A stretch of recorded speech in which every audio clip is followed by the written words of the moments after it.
My dad announced, "We're not paying for this circus," and called off my wedding. My sister chimed in, "Better luck next time." I simply responded, "Got it." A few weeks later, they wouldn't stop calling. I never imagined my own father would look me in the eye and call my wedding a circus, but that's exactly what happened. There he was, standing in his study tie, perfectly knotted, suit crisp as always, that icy stare I knew all too well, and he said it loud and clear. "We're not funding this circus, Floyd. Consider everything cancelled." It was like someone yanked the rug out from under me. Months of plans, excitement, and dreams just vanished. My sister Victoria, leaning casually against the doorframe with that smirk she's perfected over the years, added dryly, "Better luck next time." Her tone was like she was watching a bad show rather than her brother's life falling apart. I just stood there, stunned. No fight left in me, no words. All I managed was a quiet, "Got it." Then I turned and walked away. At that moment, I thought that was the end, that my family had finally drawn a line. But here's the twist: a few weeks later, my phone started ringing nonstop. My mom, my dad, and even Victoria calling, all wanting to talk, to fix things, buzzing through my days with texts and missed calls. Before diving into what made them flip like that, it's important you understand where all this started: my family, their expectations, and the world I was born into. Because without that, none of this story, even the circus part, makes sense. Growing up, Williams meant living in a world that seemed perfect from the outside. We had the mansion's 6 bedrooms, fancy cars, vacations that looked like paintings from exotic places. Life was carefully curated, polished to a shine, but behind the designer doors and manicured gardens was a different truth. One of rules, expectations, and cold calculations. My dad, Thomas Williams, is what people call self-made. He built an empire from scratch, and he never let anyone forget it. Even at 60, he has this presence, sharp suit, silver hair always in place, commanding the room with one look. The kind of man who makes the whole world seem smaller around him. My mom, Eleanor, played her part perfectly. The elegant trophy wife who could charm a room at any gala while keeping the bottom line in check. She hosted dinners, charity events, and kept up appearances like a seasoned pro. Then there was my sister Victoria, the golden child from day one. Everything she did was brilliant, adorable, or so like her father. The kind of praise that felt like a spotlight shining right past me. And me? I was the heir apparent. The one expected to carry the Williams name, keep the legacy intact, and never stray from the path laid out before me. There was no room for mistakes or detours, no space to be myself. While other kids were discovering who they wanted to be, I was groomed to be the perfect version of what my dad imagined. My life was mapped out long before I could make a single choice. The Williams name means something, Floyd. Dad would remind me often. Every move you make affects our legacy. So I did what I was supposed to. I nailed my grades, got into Georgetown, not because it was my dream, but because it looked good on the family newsletter. Graduated summa cum laude with a double major in business and finance. No celebration from my dad, just a nod and a reminder that it was all for the business. I joined his company, took the entry-level position even when I had better offers. Family loyalty was everything. I worked 12-hour days, gave up weekends, earned every promotion on my own. But nothing was ever enough. Heard Johnson's son made partner at 28. My dad would say over dinner, "Your presentation last week lacked confidence. That client could have paid more." Every achievement overshadowed, every success minimized. My mom tried to ease the tension sometimes, but she ultimately sided with Dad. Victoria watched, learned to echo his sharp words with a dismissive smile. Family dinners turned into performances. I played the dutiful son while swallowing a growing anger and loneliness. Outside the mansion, I was expected to date the right women, attend the right events, and keep my feelings locked away. On paper, I had everything. Inside, I was suffocating. And then Rachel came along.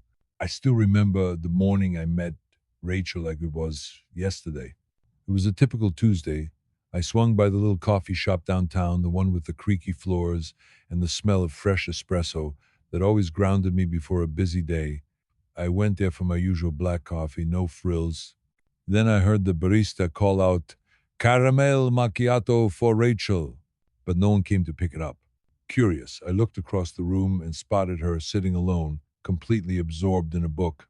Her curly brown hair was messy in the best way, glasses slipping down her nose, tucked beneath a colorful scarf that made her stand out in the sea of business suits. I walked over and said, "Hey, are you Rachel? I think your coffee's ready." Her head lifted, startled. "Oh, yeah, sorry, I didn't hear them." Something about her genuine smile grabbed me. It wasn't rehearsed or fake, it was just real. We got to talking, and honestly, I was late for a meeting, but I couldn't tear myself away. She was a kindergarten teacher, passionate about her job, coming from a simple middle class background. No airs, no pretenses, that was new to me.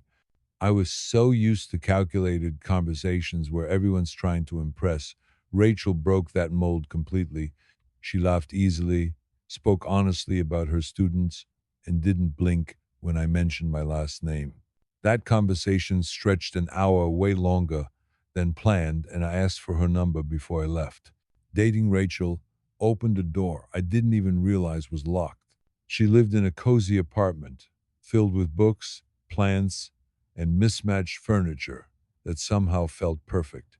She cooked meals from scratch, taught me new recipes, and introduced me to friends who talked about their dreams, not their bank accounts. For the first time, I felt seen not as a Williams, not as an heir, but as just me. Rachel didn't care about expensive restaurants or fancy clubs. She found joy in simple things: hikes on quiet trails, movie nights with popcorn, Sunday mornings with homemade pancakes. Being with her helped me rediscover parts of myself buried under years of family pressure. I started drawing again, something I'd abandoned because dad called it pointless. I reconnected with old friends, set healthier boundaries at work, and even questioned whether I really wanted to carry on the family business or if I was just following orders all along. After 8 months, I asked Rachel to move in, but not into my downtown penthouse that Dad helped buy. No, we picked a small, modest house with a little garden where she immediately started planting flowers. It wasn't the prestigious address my family expected, but it felt like home. For the first time, I was genuinely happy. The day I introduced Rachel to my parents was one of the hardest nights I've ever faced. We planned a simple dinner at my parents' house, hoping for an evening where everyone could get to know each other. Rachel spent hours picking out an outfit that was beautiful but understated, a blue dress that brought out her eyes, and just a little bit of jewelry. I kept telling her, "They're going to love you," but inside, my gut twisted with nerves. From the moment we stepped inside, the air was thick with tension. My mom greeted us with those air kisses and smiles, but the warmth never reached her eyes. Dad barely looked up from his phone. Rachel got a quick, cold handshake, then he was back to emails. Victoria made her grand entrance late, fashionably late, dressed in something so expensive it was almost insulting. That smirk, that look of superiority said everything without words. Dinner started with my mom leading the conversation. "So Floyd tells us you're a teacher," she said, voice sharp beneath the polite veneer. "Yes, kindergarten," Rachel replied warmly. "I've been teaching for 5 years." My mom scoffed. "Noble profession. I have a friend on the board at Westfield Academy. They're always looking for good teachers with a nice salary." Rachel smiled but said firmly, "I love my public school. The diversity, the challenges, it's where I want to make a difference." That's when my dad finally looked up, eyes narrowing. "A difference? Teaching finger, painting to 5-year-olds?" Rachel stiffened but held her ground. "Early education is the foundation for everything: critical thinking, emotional intelligence." Dad waved dismissively. "Very commendable. But Floyd, how's the Hutchinson account? Heard there might be complications." And just like that, Rachel was cut out of the conversation. For the next half hour, Dad monopolized the table with business talk, while Mom commented on social events and Victoria scrolled through her phone, clearly bored. Rachel tried to engage. asking questions about the business, but Dad's answers were vague and condescending, like he thought she'd never understand. When Rachel mentioned her family's small construction company, Victoria snorted behind her hand. Is something funny? Rachel asked pointedly. Nothing, Victoria said with a fake innocence.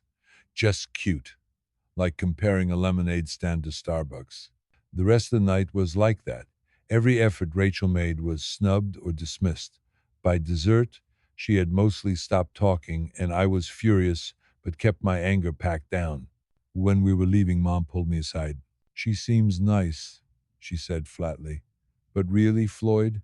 Not exactly Williams material. She's the woman I love, I said firmly. Mom sighed, like I was still a child. You're 31, dear.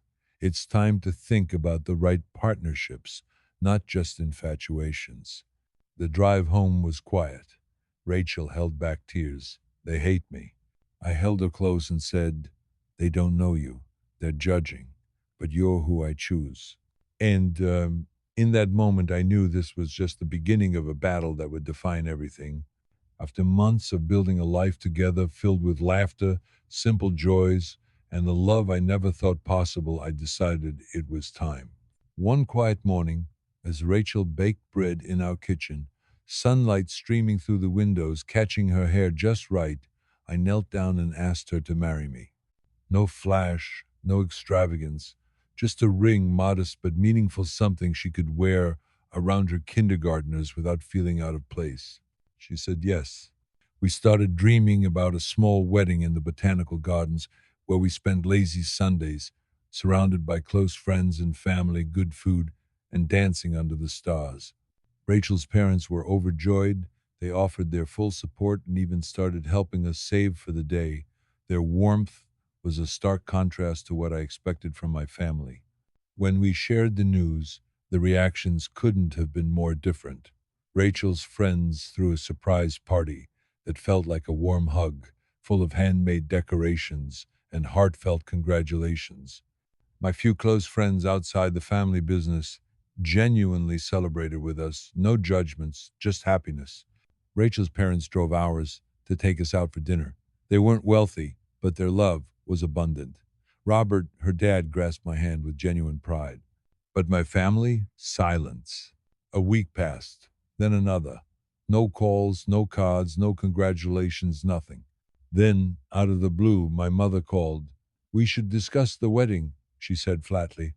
Before I knew it, our intimate garden ceremony had been hijacked.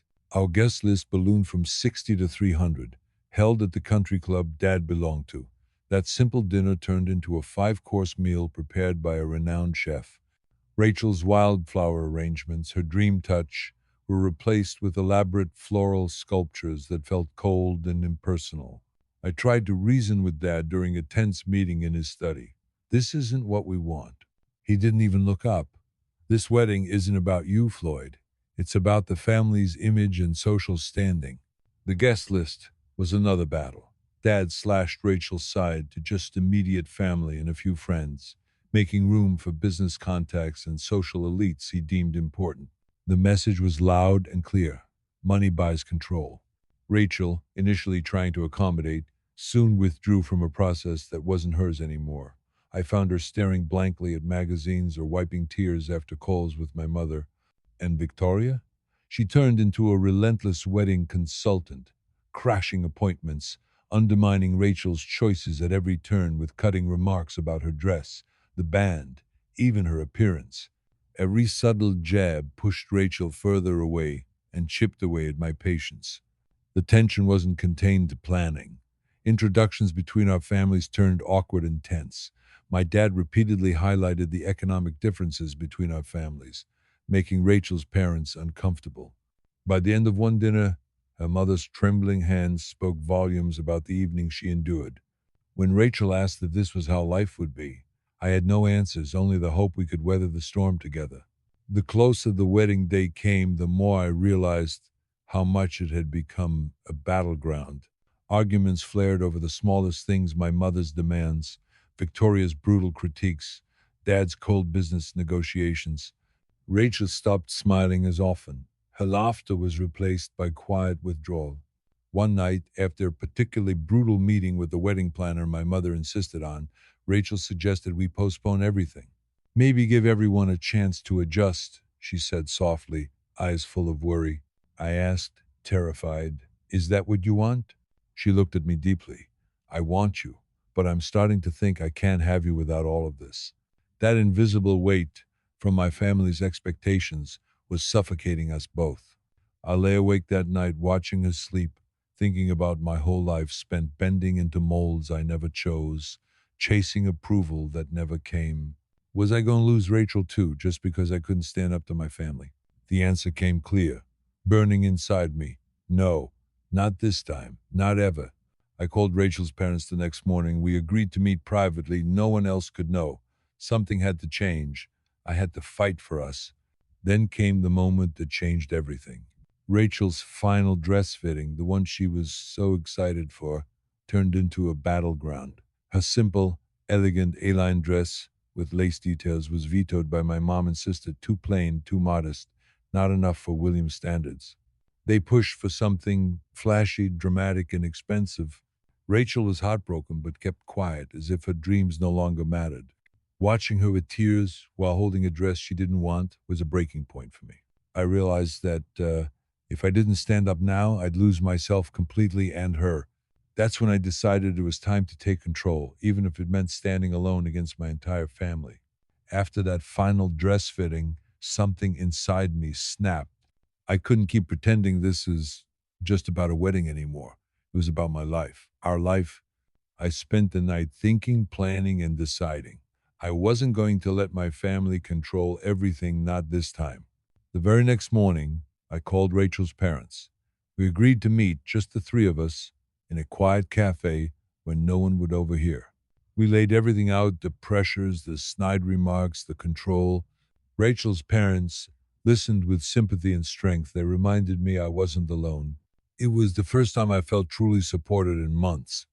I started making plans for a wedding on our terms, not theirs. Small, meaningful, a celebration of love, not a social performance. When I told Dad what was coming, of course, he didn't take it well. He warned me this would embarrass the family, damage our legacy. I reminded him that legacy means nothing without happiness and truth. Standing up to him wasn't easy. It felt like walking into a storm, but with Rachel by my side, I felt braver than ever. Her unwavering support gave me the courage to break free from my past and fight for the future I wanted. That's when the real battle began. The day of the confrontation, the one where Dad called it a circus and tried to cancel everything, was intense. He stormed into the kitchen where Rachel and I were making final plans, his face red with frustration and authority. This isn't a wedding, it's a circus, he barked. We're not funding this ridiculous display. For a moment, I was frozen, but then I realized I wasn't the scared boy from before. No, I said firmly. This wedding is ours, not yours. I laid out everything, the control, the demands, the hurt, how Rachel's happiness was being sacrificed for a family image that felt like a cage. Dad's face darkened, but I kept going. I told him I was done playing a role, done following a script he wrote. Then, to his shock, I told him he wasn't paying for a single penny of this wedding. That moment was electric. The man who controlled everything suddenly had no power.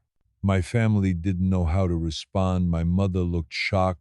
Victoria's smirk wiped off and replaced with something like disbelief. Rachel breathed a sigh of relief, her eyes shining with hope. We moved forward with our small garden wedding. Our friends and Rachel's family came together to celebrate love, not status. Dad eventually cut us out of his life, but for the first time I felt free. Free to live for myself, free to love openly, and free to build a life on my own terms. Looking back now, I realize that standing up to my family wasn't just about a wedding.